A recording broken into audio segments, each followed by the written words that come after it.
Naam, habari za wakati huu ndugu mpenzi mtazamaji, karibu tena tuhabarishane yale ambayo yanajiri katika nyanja za kisiasa na katika maeneo tofauti tofauti nchini Tanzania leo.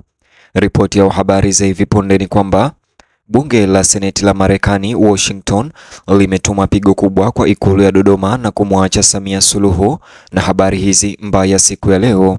Marekani kupitia bunge hilo la Seneti limesema kwamba uchaguzi wa Tanzania uliofanyika mnamo tarehe 29 Oktoba haukuwa uchaguzi halali bali uligubikwa na ukandamizaji wa kisiasa unaodhaminiwa na dola ya Tanzania, utekaji nyara na udanganyifu wa hali ya juu.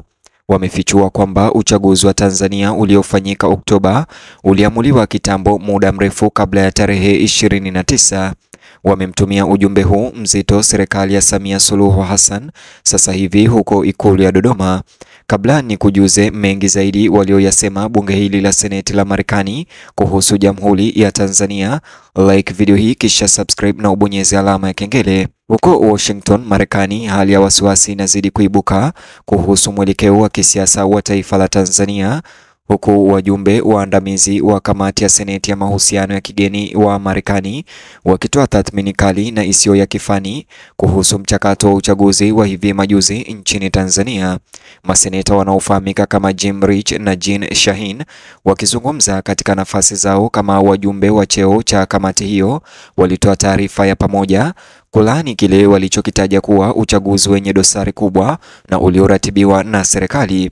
Kauli yao imekuja siku chache baada ya Tanzania kupiga kura ya Oktoba tarehe 29, uchaguzi ambao maseneta hao wa Washington, Marekani walisema ulikuwa umeamuliwa mapema na ulikuwa umepangwa mapema kabla ya wananchi kufika vituoni kupiga kura. Kulingana na maelezo yao kutoka Marekani kwa bunge hilo la Seneti, maendeleo ya uchaguzi huo wa Tanzania yaliwekwa alama na ukandamizaji wa kisiasa unaoongezeka.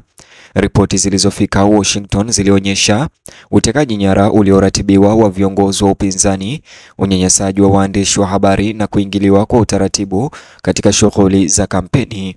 Maseneta hao walisisitiza kwamba yaliyojiri siku ya uchaguzi huo wa Tanzania ilikuwa tu kilele cha miezi ya hatua zilizokokotolewa za serikali ili kuzuia ushindani na kudhamini matokeo ya chama tawala. Taarifa yao ilidai kuwa vitisho vilivyofadhiliwa na serikali vilizuia ushiriki wowote wa kidemokrasia. Barua hiyo ama picha hiyo unaotazama kwenye skrini yako ni barua ambayo imetoka moja kwa moja katika bunge hilo la Seneti la Marekani na imeandikwa katika lugha ya Kiingereza, lakini haya ninayokueleza hapa ndiyo yaliyoandikwa katika barua hiyo. Hata hivyo, waliendelea kusema kwamba uchaguzi huo wenye machafuko uligeuka kuwa kitovu cha ujumbe wao, huku maseneta wakiangazia ukubwa wa dosari zilizozingatiwa kote nchini. Katika mikoa kadhaa inasemekana vituo vya kupigia kura vilichelewa kufunguliwa au kutofunguliwa kabisa, huku vingine vilipata mifumo ya upigaji kura iliyotiliwa shaka. Walioshuhudia walieleza kile walichoamini kuwa ni uvamizi wa kura, huku vikosi vya usalama vilisimama nje ya vituo kama ukumbusho unaoonekana wa uwepo wa serikali. Kulingana na waangalizi wa Marekani, anga hewa ilifanana kwa karibu zaidi na tukio la kisiasa linalosimamiwa kuliko zoezi la kidemokrasia. Vizuri, katika siku iliyofuata maseneta hao walibaini kuwa kukatika huko kwa kidijitali ama kukatika kwa interneti, moja ya matukio makubwa zaidi katika historia ya Tanzania, kulilemaza mawasiliano katika sekta za benki, biashara na uchukuzi nchini humo. Wananchi waliamka hawakuweza kufikia huduma za pesa kwa simu ya mkononi, mifumo ya habari au hata zana za msingi za kutuma ujumbe. Walisema kukatika huko kwa umeme kuliwatenga Watanzania kutoka nje, wakati ambapo uwazi ulihitajika kwa haraka zaidi.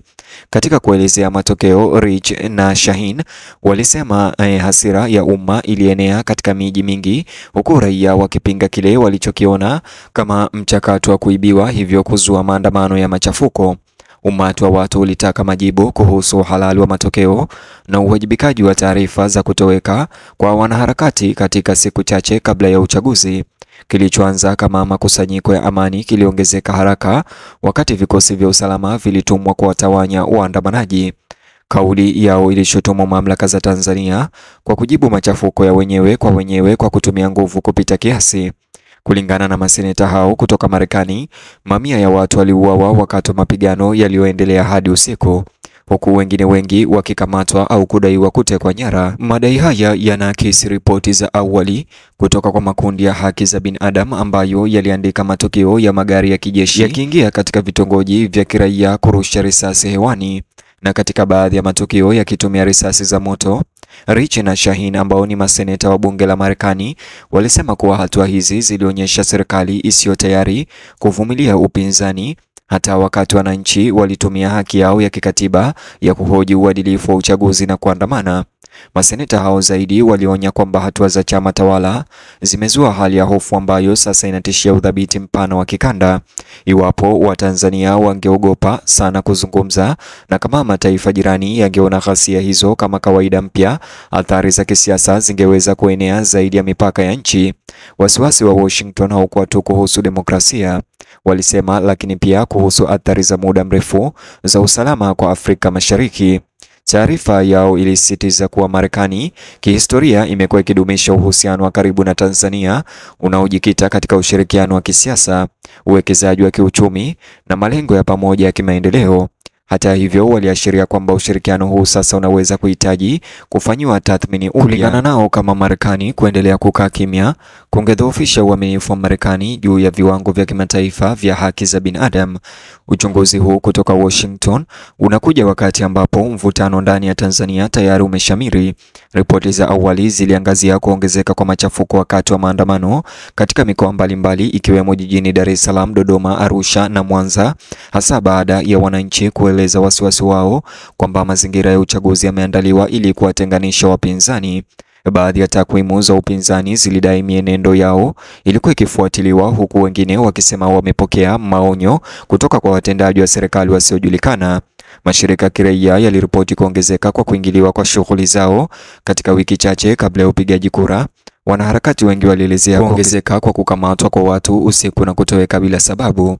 Familia ziliwaambia waandishi wa habari kwamba jamaa ambao walikuwa wamejihusisha na siasa hawakuweza kufikiwa. Ndani ya Tanzania, hisia za matamshi ya maseneta zimekuwa tofauti. Wafuasi wa chama tawala walipuuzilia mbali kauli hiyo na kusema kuwa ni uingiliaji kati wa mataifa ya kigeni, wakisisitiza kuwa uchaguzi huo ulikuwa halali. Wapinzani hata hivyo walifurahia maoni hayo, wakisema yanathibitisha kile ambacho Watanzania wenyewe wamekuwa wakiripoti kwa miezi kadhaa. Wanaharakati kadhaa walielezea matumaini kwamba shinikizo la kimataifa linaweza hatimaye kulazimisha serikali kutekeleza mageuzi ya uchaguzi. Serikali nyingine na mashirika ya kimataifa yanatarajiwa kutoa tathmini zao wenyewe hivi karibuni. Wachunguzi wengi wanasema hatua zinazofuata za uongozi wa Tanzania ndizo zitakazoamua iwapo nchi itaendelea kwenye njia ya makabiliano au itachagua kujihusisha tena na kanuni za kidemokrasia iliyokuwa ikisimamia. Kwa hivyo miezi ijayo inaweza kuwa kipindi kinachobainisha mustakabali wa kisiasa wa taifa. Wakati Washington, Marekani ikisubiri taarifa zaidi kutoka kwa washirika wake wa kidiplomasia, maseneta hao wawili walikariri kwamba wasiwasi wao haulengi kuidhoofisha Tanzania bali ni kuunga mkono matakwa ya raia wake wa uwazi, uhuru na utawala unaowajibika pia. Kauli yao inahitimisha kwa kutoa wito kwa mamlaka za Tanzania kurejesha imani, kuheshimu haki za kimsingi na kuhakikisha kwamba michakato ya kisiasa ya siku zijazo inaakisi mapenzi ya kweli ya wananchi wa Tanzania. Mtazamaji, ni hayo tu niliyokuandalia katika video hii. Ningependa uweze kunijuza maoni yako upande wa comment section kuhusiana na ripoti hizi. Vile like video hii kisha subscribe, alafu bonyeza alama ya kengele, kisha bonyeza kiboksi hicho kwenye screen yako, kitakuelekeza katika video ama taarifa zetu mpya.